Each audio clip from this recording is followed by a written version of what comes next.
Nous avons souhaité, à l'inverse, que la réflexion des architectes et des urbanistes constitue le point de départ de l'élaboration du projet si symbolique du Grand Paris.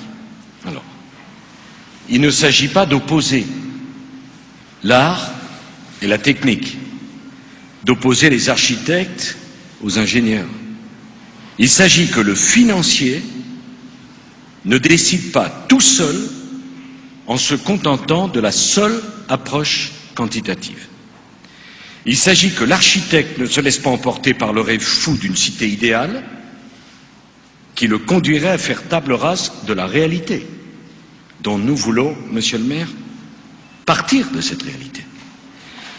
Il s'agit de rompre avec la détestable habitude de tenir l'art pour du superflu alors qu'il répond à un très profond besoin humain.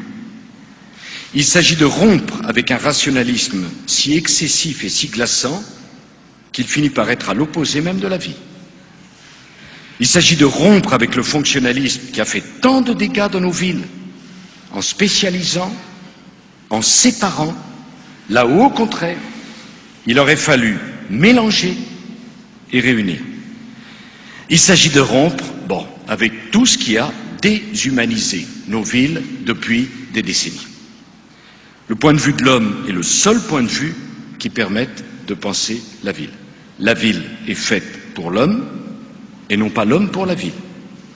La ville est faite pour donner de la qualité de vie, elle n'est pas faite pour étouffer la vie. La ville est faite pour rendre la vie plus facile et non pas pour la compliquer. Dans l'histoire, il n'y a pas de ville réussie qui ne soit construite à partir de l'homme et pour lui. C'est l'oubli de ce principe qui a conduit nos grandes villes à cette sorte de démesure qui rend la vie difficile et qui fait du quotidien une forme de servitude et d'aliénation. On sait voyager vite et loin, mais on a les plus grandes difficultés à aller tous les jours de son domicile à son lieu de travail. On sait communiquer instantanément avec n'importe qui à l'autre bout du monde, mais on a tant de difficultés à vivre ensemble dans un quartier ou à se tolérer d'un quartier à l'autre. On fait des agglomérations gigantesques qui ne sont pas des villes, non parce qu'elles sont trop grandes, mais parce qu'elles n'ont pas d'âme et parce qu'un nombre de plus en plus grand de leurs habitants ne s'y reconnaît pas. Alors comment refaire de la ville du lien civique, du lien social, de la solidarité, de la citoyenneté? Comment faire pour que nos grandes métropoles redeviennent des lieux de progrès, de prospérité et de partage? Comment inventer la ville durable, la ville de l'après-Kyoto, la ville écologique, la ville qui s'allie avec la nature sans la combattre? Voici le plus grand défi, peut-être, de la politique du XXIe siècle. Eh bien, ce défi, la France est décidée à le relever, la France est décidée à donner l'exemple, c'est cela l'ambition du Grand Paris. C'est pour cela qu'il y a 1 an et demi, ici même, j'avais souhaité que 10 équipes d'architectes, parmi les plus grands du monde, y réfléchissent sans restriction et sans tabou. Ce n'est pas un concours. Le but n'est pas de faire gagner un projet et d'écarter tous les autres. Le but, c'est que 10 pensées s'emparent de l'un des problèmes les plus difficiles au monde. Le but, c'est de laisser cheminer 10 points de vue avec le pari qu'ils s'enrichiront les uns les autres. En même temps, pour mobiliser l'État, j'ai souhaité confier à Christian Blanc, homme d'expérience, de rigueur et d'audace, la responsabilité de nous proposer un projet d'aménagement et de développement. Ce projet, on va le faire ensemble.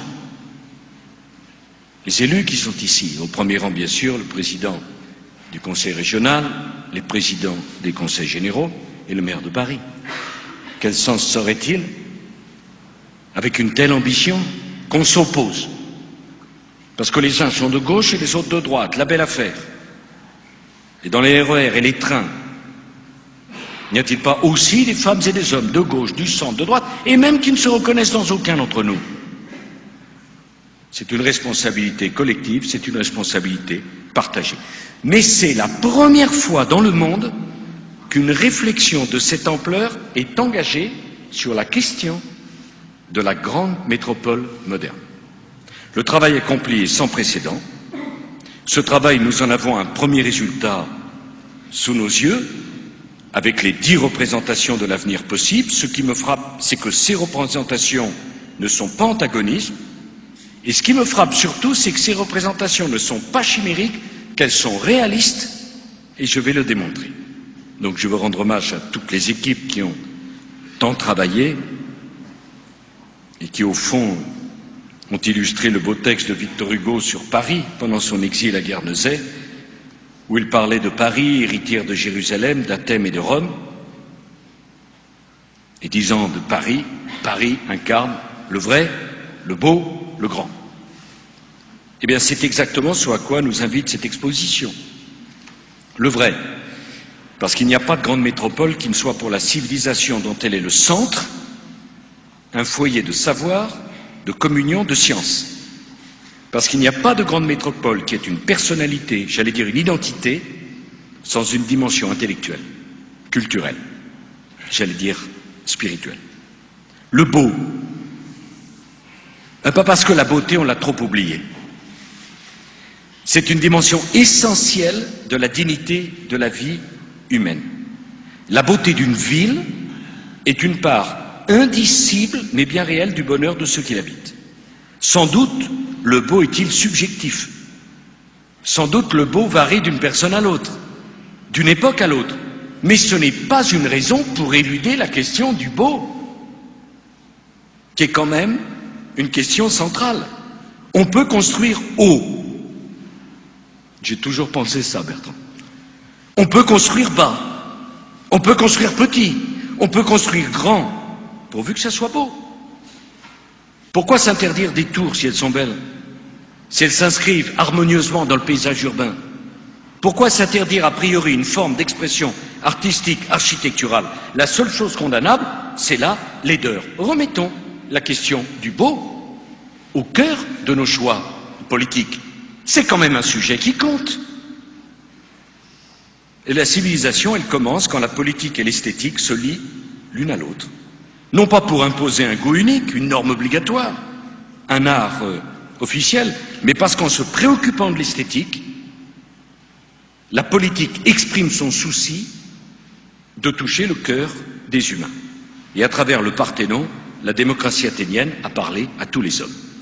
Le grand, c'est la troisième exigence. Une ville n'a de rayonnement que si elle est grande aux yeux de tous les hommes, et pas seulement de ses habitants.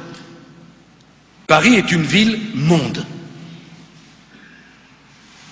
Le nom de Paris a une signification pour tous les peuples de la Terre.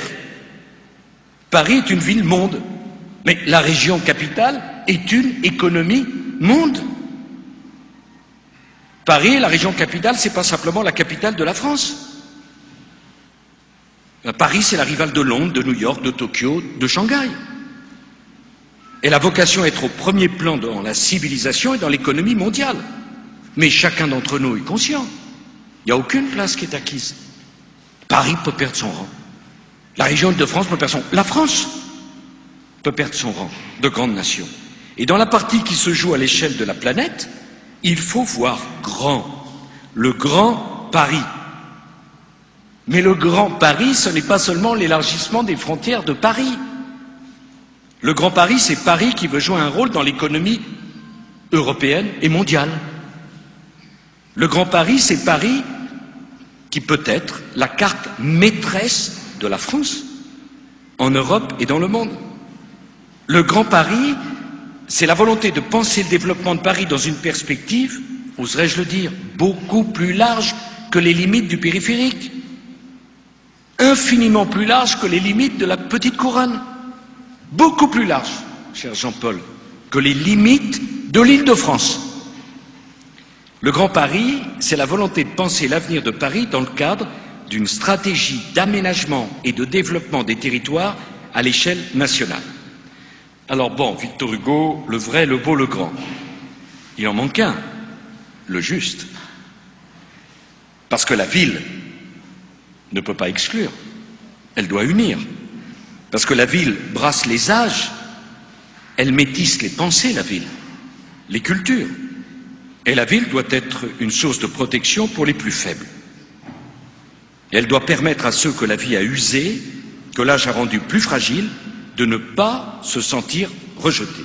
Alors, le Grand Paris cessera d'être une agglomération pour devenir une ville quand on ne parlera plus des banlieues, quand il n'y aura plus de zones urbaines sensibles, quand le destin de chacun ne sera plus déterminé par le quartier où il habite, quand l'adresse cessera d'être un facteur de discrimination sociale.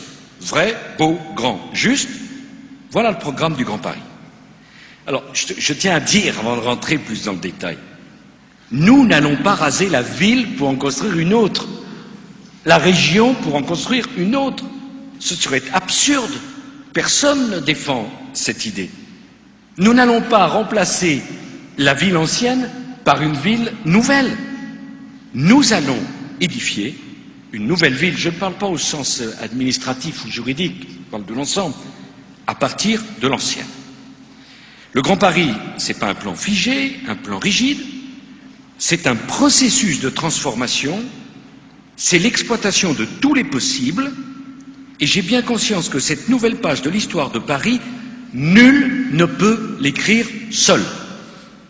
Les élus de l'Est ont besoin des élus de l'Ouest, les élus de la Grande Couronne ont besoin des élus de Paris, et les élus de Paris ne veulent pas être en bataille avec les élus de la Petite et de la Grande Couronne. Mais, oserais-je le dire aussi, l'État a besoin des élus, et les élus ont besoin de l'État. Nous allons écrire ensemble cette nouvelle page de l'histoire de Paris.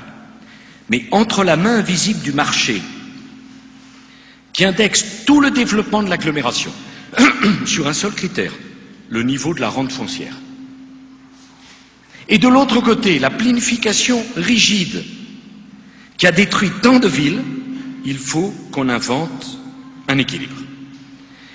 C'est la raison pour laquelle j'ai souhaité faire passer l'émergence d'un projet collectif avant la réforme institutionnelle et administrative. J'ai souhaité qu'on laisse de côté les enjeux de pouvoir. Je ne les ignore pas.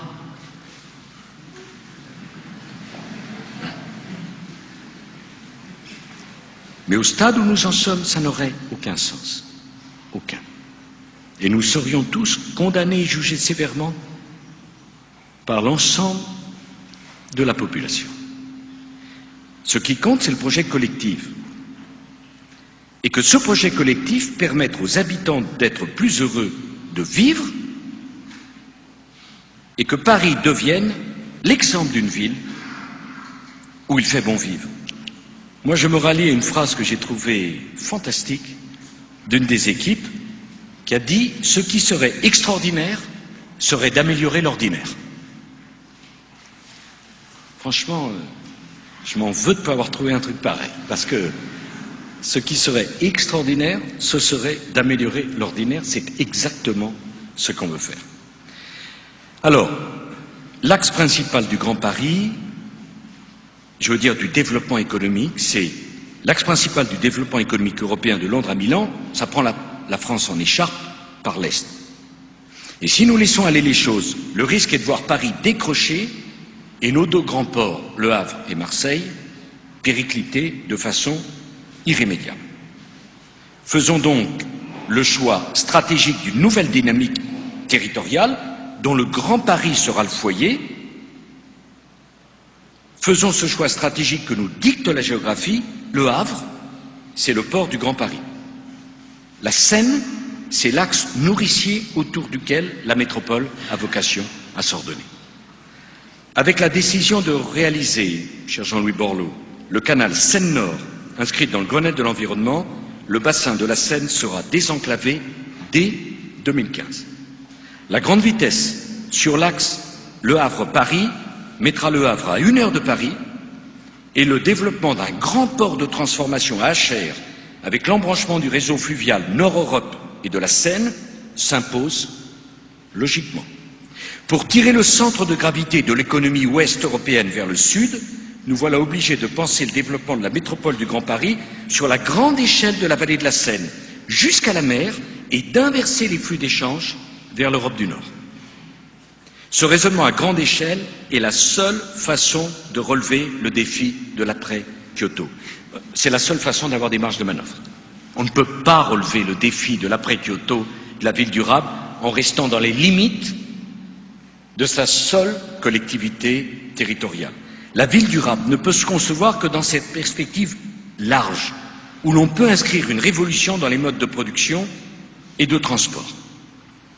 Toutes les visions convergent donc vers un grand Paris polycentrique, dense, poreux à la fois, perméable, traversé de corridors naturels, maillé de trames vertes qui pénètrent jusque dans Paris intramuros, avec des jardins suspendus sur les toits, les berges de la Seine, de la Marne, du canal de l'Ourcq reconquise, et à la lisière de l'urbanisation des jardins familiaux, des serres, une agriculture de proximité, et sur les zones humides inondables des constructions sur pilotis.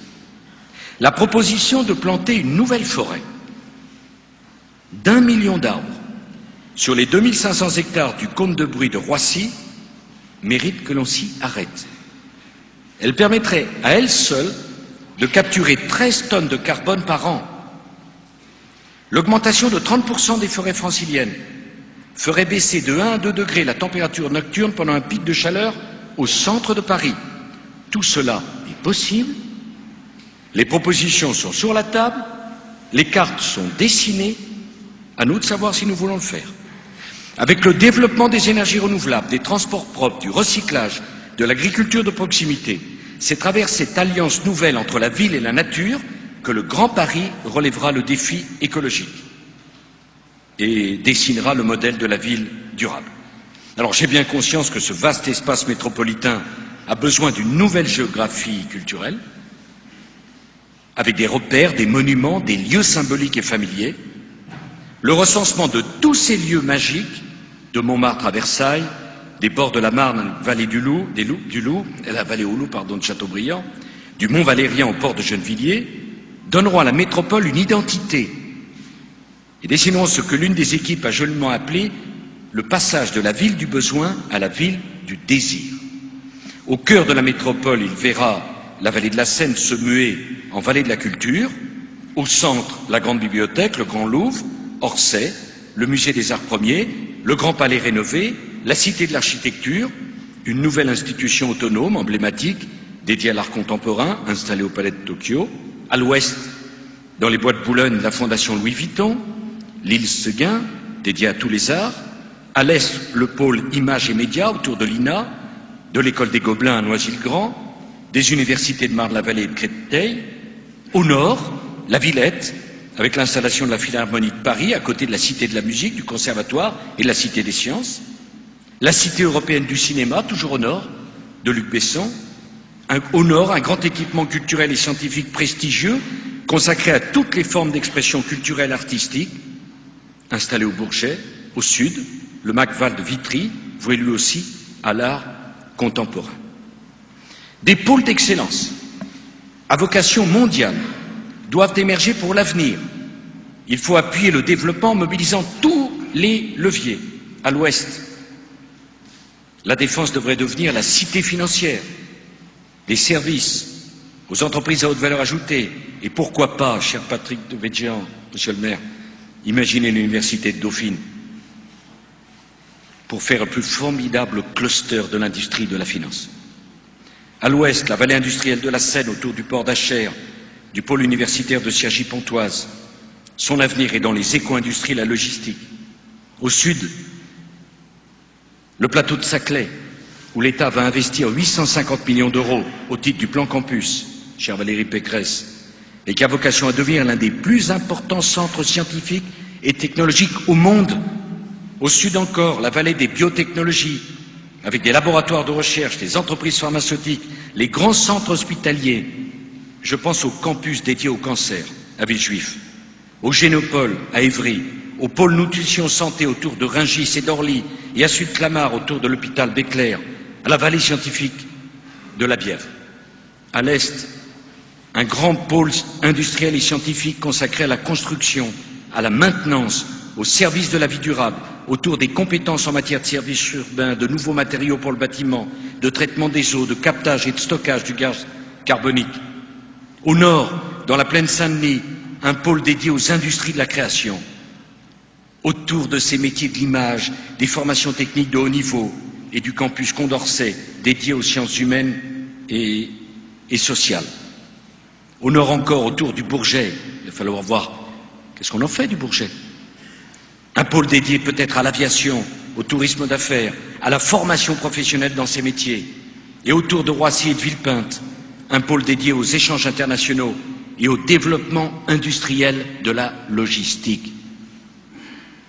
De notre capacité à faire émerger ces grands pôles de développement dépendra la réussite du Grand Paris.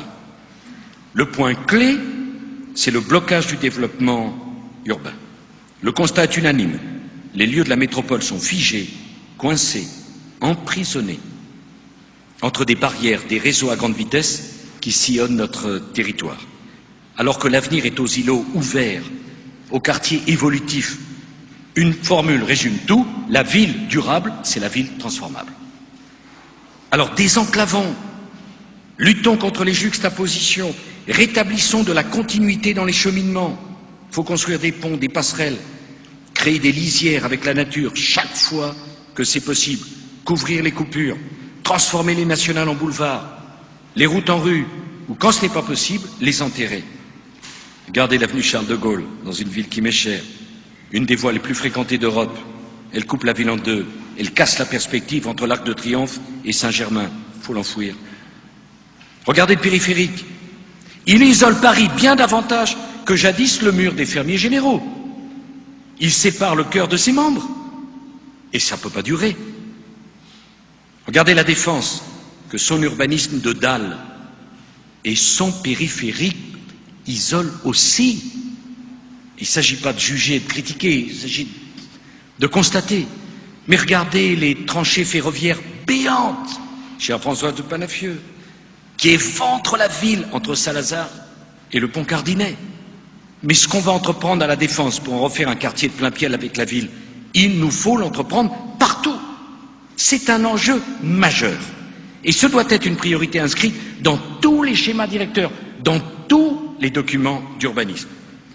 Alors l'autre priorité en matière d'urbanisme est de saisir et de se saisir de la dynamique du Grand Paris pour changer la dimension et la nature de la politique de la ville. 1 200 000 franciliens vivent dans 155 zones urbaines sensibles. 155. Heureusement qu'on a choisi les prioritaires. Hein. Combien en aurait-il si on n'avait pas fait de priorité? Eh bien, ils ne doivent pas être les laissés pour compte du Grand Paris.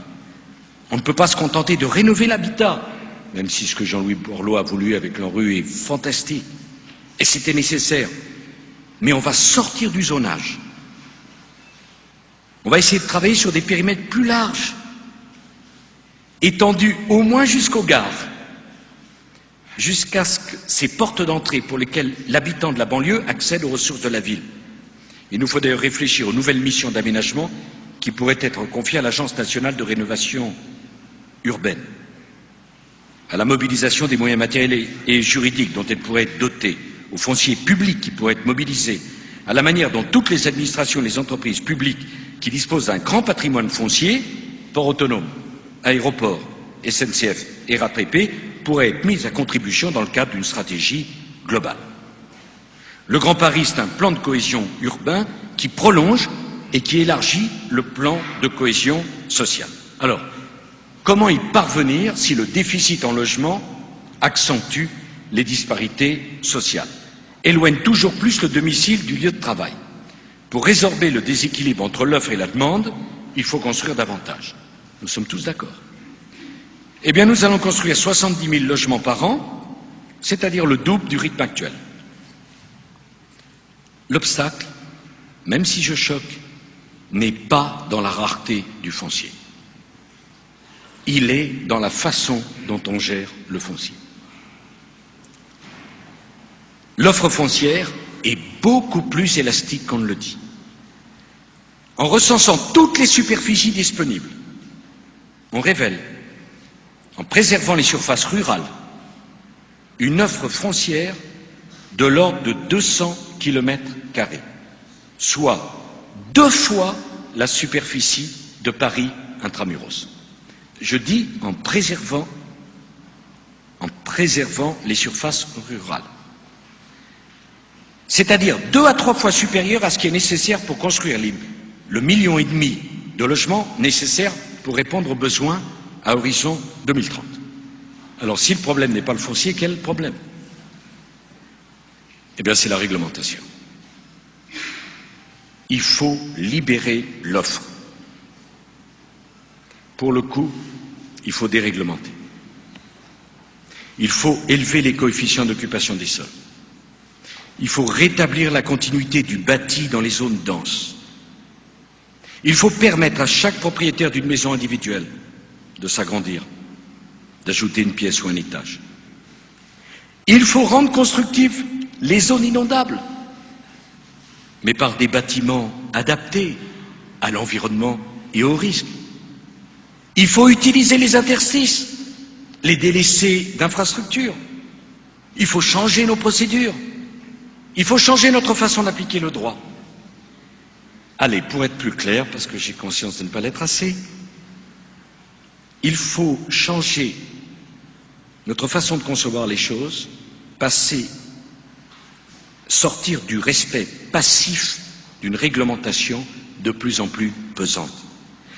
Alors, il ne s'agit nullement de laisser le champ libre au marché, mais il faut que la ville vive, que la ville respire, que la ville évolue, que la ville se développe en respectant des règles fortes, compréhensibles, efficaces, écologiques. Mais les règles fortes, compréhensibles, efficaces, écologiques, ça n'a pas besoin d'être 8 tonnes de 1000 pages que personne ne comprend, que personne ne connaît et qui, à l'arrivée, empêchent toute initiative. J'ai demandé que soit conduite cette réflexion approfondie sur ce changement de philosophie de notre droit d'urbanisme. Nous en débattrons devant le Parlement, mais c'est incontournable. Nul n'est censé ignorer la loi. En matière d'urbanisme, il y a du chemin à faire. Déréglementer, c'est également en finir avec tous les zonages, et pas seulement de la politique de la ville. Zone d'activité, zone industrielle, zone commerciale, zone résidentielle, et n'oublions pas zone de loisirs. Le vieux fonctionnalisme a vécu. Il faut revenir à la mixité, faisant des central parks à la française en densifiant le pourtour des espaces verts. Rapprochons les lieux d'habitation, les lieux de travail, les lieux de distraction. Qu'est-ce qui nous empêche? Des obstacles physiques? Non. Le droit de l'urbanisme. Alors faisons-le évoluer. Le décloisonnement juridique ouvrira la voie au décloisonnement physique. Et puis lançons les grandes opérations d'aménagement qui vont illustrer cet esprit nouveau et changer le paysage urbain, dans le prolongement de la Défense à Gennevilliers, à la Courneuve, au Bourget, dans la plaine Saint-Denis, autour du canal de l'Ourcq, autour de Noisy-le-Grand, de Chelles, de Vitry et des archives, de Vélizy, d'Orly, de Clichy, Montfermeil. Nous devons faire émerger de nouvelles centralités urbaines. Dans Paris intramuros, le 13e arrondissement, le 15e sur le front de Seine, le 20e au Batignolles, la cité judiciaire, elle doit s'installer au Batignolles. Ça fait trop longtemps qu'on en parle. Il est venu le temps de prendre des décisions. Eh bien, c'est décidé. La cité de la Défense nationale doit s'installer à Balard. Et peu à peu, la nouvelle géographie des pouvoirs se dessine, celle des gares aussi. Les nouvelles gares TGV seront à la Défense, ou entre Pleyel et le Bourget. Nous en parlerons. Alors, c'est sur le transport que va se jouer la partie la plus décisive. Parce que la question de la mobilité est cruciale. Et parce que ce n'est porter atteinte à personne que de dire que notre système de transport francilien, il a du mal. Quels que soient par ailleurs les efforts considérables, non négligeables, tout ça c'est vrai. Mais il est à bout de souffle par rapport à l'ambition et aux attentes des franciliens. Parce que se déplacer tous les jours pour aller travailler, c'est devenu un véritable enfer pour des millions de gens. Alors prenons le problème par le bon bout. Je veux dire par le besoin des gens. Il faut que nous préparions l'avenir et en même temps, il faut que les choses s'améliorent rapidement. Et je ne voudrais surtout pas, Monsieur le Président, qu'on se retrouve à opposer un schéma fantastique pour l'avenir, et puis une réalité pour le quotidien épouvantable. Je sais que c'était votre crainte partagée, eh bien parlons-en. Il y a une formule qui résume tout, le pouvoir de déménager est aussi important que le pouvoir de se déplacer. Politique des transports, politique d'aménagement, c'est une seule et même politique. Il faut donc réinventer le système de transport à partir des dynamiques territoriales, à partir d'une réflexion prospective. Alors, il y aura bien des sujets de débat. De mon point de vue, on ne fera pas l'économie d'une réflexion sur le principe d'une tarification unique, pour que le coût du transport soit le même pour tous les citoyens du Grand Paris, où qu'ils habitent. Mais discutons-en, mais c'est quand même une discussion qu'il faudra avoir un jour. Alors le réseau de transport vers lequel doivent tendre tous nos efforts doit répondre à 4 critères. Le premier, c'est le haut débit et la grande vitesse à l'échelle régionale. Le second, c'est le maillage, un maillage fin du territoire qui facilite les déplacements au sein des bassins de vie. Le troisième, c'est celui de l'irrigation locale. Et le quatrième, c'est la participation à ce qu'on pourrait appeler, je m'en expliquerai, la scénographie urbaine, qui fait préférer l'aérien au souterrain pour les transports en commun chaque fois que c'est possible. Mais honnêtement, quel soulagement quand le métro sort en aérien. Je ne dis pas que c'est possible partout, mais avoir la plus belle ville du monde. Et quand on sort, il y a quand même, on le sent presque physiquement. Alors, commençons par le commencement. Nous avons toutes les données. Les 2/3 de l'augmentation du trafic dans l'avenir vont se concentrer sur le réseau existant. Je ne le conteste nullement. Donc, optimiser l'exploitation du réseau existant, c'est une priorité absolue. Partons des besoins, il faut raccourcir les temps de trajet et créer à l'échelle de la métropole un système de transport aussi performant et aussi commode que celui de Paris intramuros. C'est quand même bien ça le problème que nous avons. Un système aussi performant pour tous ceux qui sont dans la métropole que pour ceux qui sont à l'intérieur de Paris. Alors, pour gagner en temps et en commodité, il faut que les transports en commun fonctionnent la nuit. Jean-François Copé pourra témoigner que c'est un combat que je porte depuis longtemps. Il faut libérer les Franciliens des horaires fixes du RER et des trains de banlieue, comme dans le métro. Il y aura plus de changements, mais ils seront plus faciles, et avec un raccourcissement considérable des temps de trajet. Les Suisses l'ont réalisé sur leur système de transport à l'échelle du pays tout entier. On se demande pourquoi ça ne serait pas possible pour nous. Il faut lever les obstacles. Alors là, c'est un changement considérable. Avoir une seule régulation du trafic pour le réseau de la RATP et celui de la SNCF. Une seule. Enfin, quand même, c'est le minimum qu'on peut attendre de nous. Il faut réorganiser l'exploitation, créer de nouvelles gares faciles d'accès, commodes d'usage. Ce qui est décisif dans cette approche, c'est l'armature des pôles d'échange. Mais la réorganisation ne suffira pas. Et ça, je crois qu'on peut se retrouver là-dessus. Il faut compléter le réseau pour que le maillage soit efficace. Pour densifier le réseau existant, beaucoup d'idées sont sur la table. Prolongement de la ligne 14, s'arrêtant porte de Clichy et à Cardinet. Prolongement d'Éole, de Saint-Lazare jusqu'à la Défense. Le président du Conseil général, Patrick Dejeune, me rappelle. Liaison rapide entre Roissy et la gare du Nord. Nous le ferons. Il y a un engagement, nous le ferons. Alors, faut-il une nouvelle radiale souterraine dans Paris entre Montparnasse et Saint-Lazare pour désenclaver Montparnasse vers les gares du Nord et de l'Est, désaturer la ligne 13 et Saint-Lazare? Nous en parlerons. Mais il faut voir encore plus loin. Le développement des grandes zones qui portent l'avenir économique du Grand Paris appelle un nouveau système. Transport automatique, rapide, grande capacité pour relier les grandes polarités urbaines de demain. Eh bien, c'est le sens du projet que nous avons élaboré avec Christian Blanc, dont le schéma est un schéma de principe qui est soumis à concertation. C'est un projet de 130 km. Je souhaite que là où c'est possible, il soit aérien. Que son design, son ergonomie, sa technologie soient exemplaires.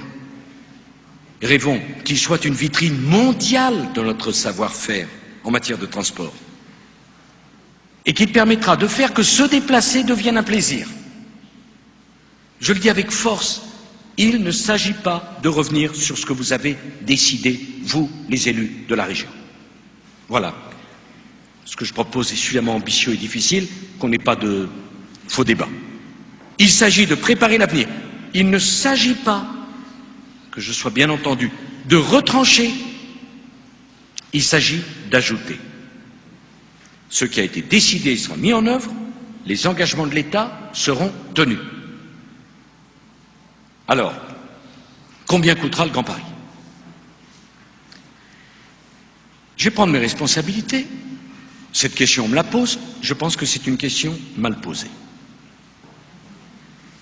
Rien que pour les transports. Si l'on additionne le plan de mobilisation des transports programmé par la région, et qu'il faudra mettre en œuvre, et le projet du grand métro automatique régional dont j'ai parlé, c'est de l'ordre de 35 milliards d'euros. Et moi, je pense que la réponse à la crise sont les grands projets.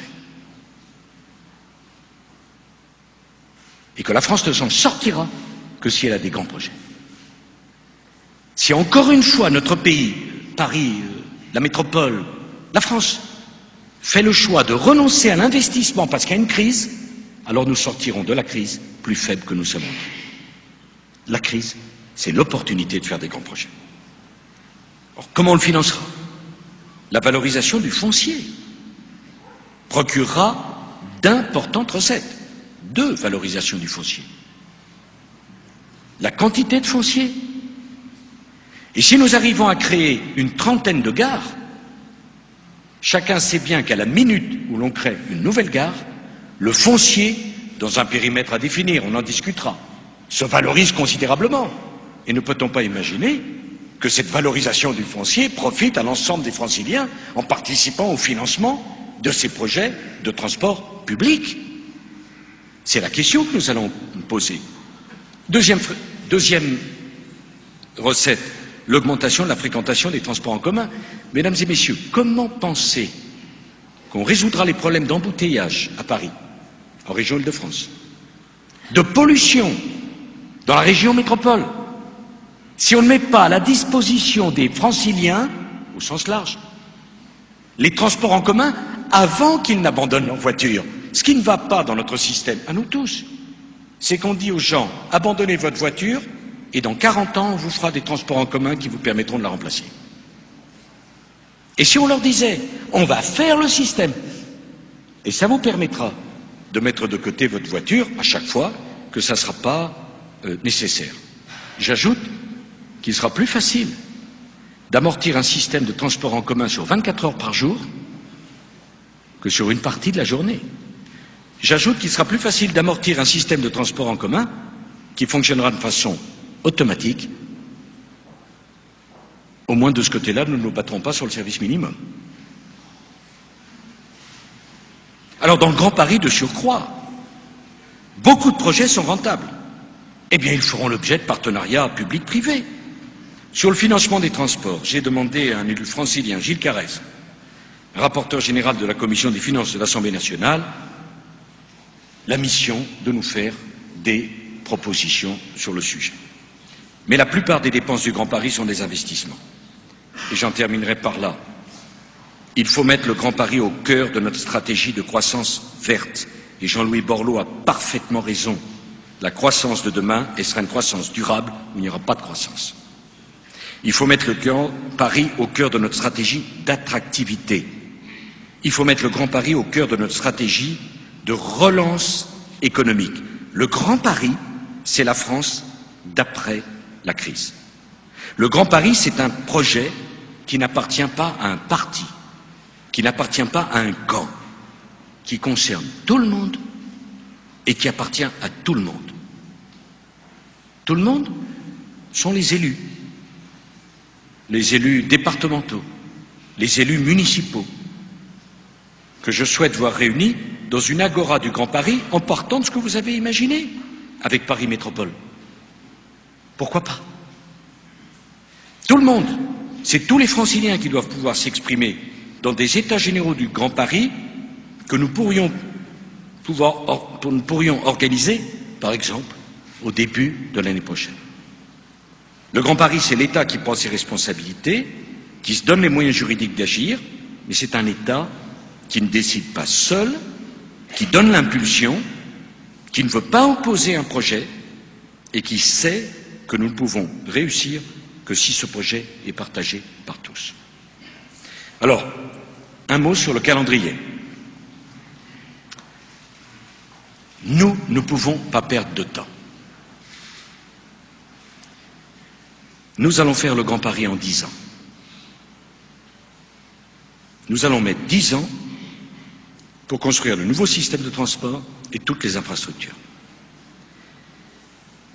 Et je souhaite que les travaux démarrent avant 2012. Voilà le calendrier que je vous propose donc. Avant la fin de l'année, une loi fixera les modalités de maîtrise d'ouvrage, les outils juridiques et les moyens de financement. Monsieur le Président du Sénat, un projet de loi sera déposé en octobre. Oui, parce qu'il ne faut pas rentrer dans le détail, j'ai déjà été beaucoup trop long, je m'en excuse. Mais vous comprenez bien qu'il faudra que nous travaillions ensemble et que nous nous mettions d'accord sur les structures juridiques qui portent la réalisation de la quantité colossale de chantiers, d'infrastructures que nous allons décider ensemble. Chaque fois qu'on peut passer par les structures existantes, on le fera. Mais pour des chantiers de cette importance, avec des financements publics-privés, on en discutera aussi. Et l'État est vraiment décidé à partager le pouvoir, à une condition, qu'il ne soit pas paralysé, ce pouvoir. C'est la seule condition que j'y mettais, et c'est l'intérêt de tout le monde, parce qu'on a suscité tous beaucoup d'espérance. On ne peut pas les décevoir. On ne peut pas dire aux gens maintenant, rêvez, vous ne le verrez pas de votre vivant, c'est une responsabilité pour nous. Les discussions sur le schéma de transport doivent donc s'engager dès maintenant, entre la région, la ville de Paris, l'État, les conseils généraux, les communes. Je vous propose que nous trouvions ensemble un accord avant l'été. C'est possible. Tout le monde connaît les dossiers et c'est sur la table. Par ailleurs, je souhaite qu'un atelier international du Grand Paris soit créé pour que les architectes puissent travailler ensemble pour modeler le Grand Paris avec l'atelier parisien d'urbanisme et l'UERIF. Là encore, il ne s'agit pas de retirer, il s'agit d'associer des compétences fantastiques. Et moi je propose, on se mettra d'accord là-dessus, que pendant 10 ans, ils accompagnent le projet, le fassent évoluer, l'enrichiront, parce que ce projet, ça ne peut pas seulement être une affaire de bureaucratie. Je souhaite que le Grand Paris devienne un cas d'école pour tous les architectes, pour tous les aménageurs, pour tous les élus des grandes agglomérations urbaines dans le monde. Et je propose que se tienne à Paris, à partir de 2010, tous les 4 ans, un forum mondial des villes, où chacun échangera ses réflexions, ses expériences, ses réalisations. Nous avons tous à apprendre les uns des autres. Mesdames et messieurs, il n'y a pas de fatalité de la métropole invivable. Nous allons bâtir ensemble la ville du XXIe siècle et après, nos successeurs, en tout cas les miens, réfléchiront à la meilleure gouvernance. Mais vous aurez l'expérience d'avoir travaillé ensemble sur des grands schémas d'investissement. Après, pour les gérer, il faudra certainement beaucoup de discussions. Ça sera une autre époque, une autre génération, un autre temps. La ville idéale, une ville où chacun est plus heureux de vivre, c'est celle que nous allons construire ensemble. Nous avons l'imagination, nous avons la volonté, nous avons l'intelligence collective, à nous de définir la meilleure méthode. Mais croyez-moi, ce Grand Paris, c'est vraiment un projet auquel j'attache une importance capitale. Si nous réussissons le Grand Paris, alors nous pourrons dire aussi à d'autres métropoles en France, faites ce qui a été fait dans la métropole capitale. Mesdames et messieurs, je vous remercie.